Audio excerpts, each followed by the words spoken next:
Now let's consider some general properties of non-metals. The first one that I have here is that non-metals are brittle, that is, they are non-malleable. And finally, they are non-ductile. So let's explain that. What do we mean when we say non-metals are brittle? It means they cannot be hammered into thin sheets. So once you hammer them, they can break. Unlike metals that have such property, malleability is one of the properties of metals. They can be hammered into different shapes. And then they are non-ductile, that is, non-metals are non-ductile, that is, they cannot be drawn into wire. Unlike metals, which are ductile, that is, they can be drawn into wire. That's why we have copper wire and so on. So, in short, the properties of non-metals is just like the opposite of the properties of metals. Let's see the second one. The second one is that they are non-conductors of heat and electricity. Most of the time, non-metals are non-conductors. They are generally non-conductors of both heat and electricity. But there is an exception to that. Only graphite, which is an allotrope of carbon, that's the only one that can conduct heat and electricity. And the reason is that graphite has a free mobile electron in its structure. So, and that's responsible for the fact that graphite can conduct both heat and electricity. So this is a structure of a graphite. Now, if you consider its crystal structure, so we have some free mobile electrons. These electrons are free mobile. They are free to move about. They are called delocalized electrons. So they are called delocalized electrons. These delocalized electrons are what are responsible for the conductivity of graphite among all other non-metals. All other non-metals are non-conductors of heat and electricity. So another property of non-metals is that they are mainly gases. Most of them are gases. Example, we have the hydrogen gas, we have the oxygen gas, we have the chlorine gas. Hydrogen gas is H2.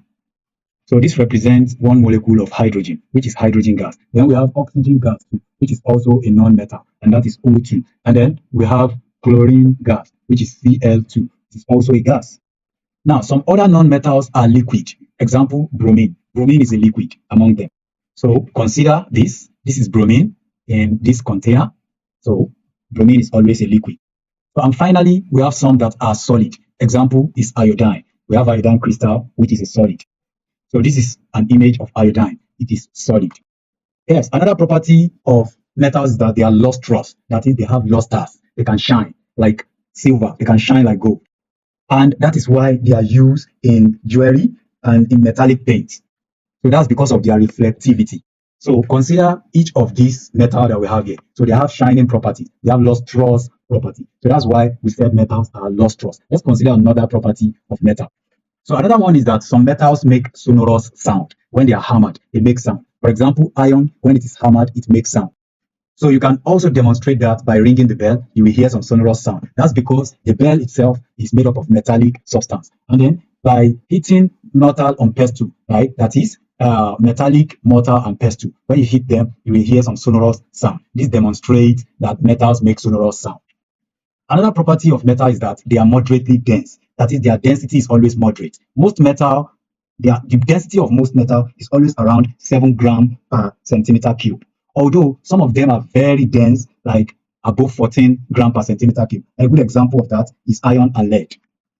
Now, another property is that none of the metals is soluble in any ordinary solvent without chemical change. Of course, all those metals, especially when they dissolve in water. Let's take, for instance, sodium, which belongs to group 1. And group 1 elements are called alkali metal because they form alkalis in water, and that's a chemical change. So when sodium is mixed with water, when sodium is dissolved inside water, it dissolves to form sodium hydroxide. So now, here is the reaction of sodium in water. This is sodium poured inside water to produce sodium hydroxide, and hydrogen gas will be given off. This shows that this is an exothermic process because we are going to lose some gases in form of hydrogen gas into the surroundings. So you can see the equation of the reaction above.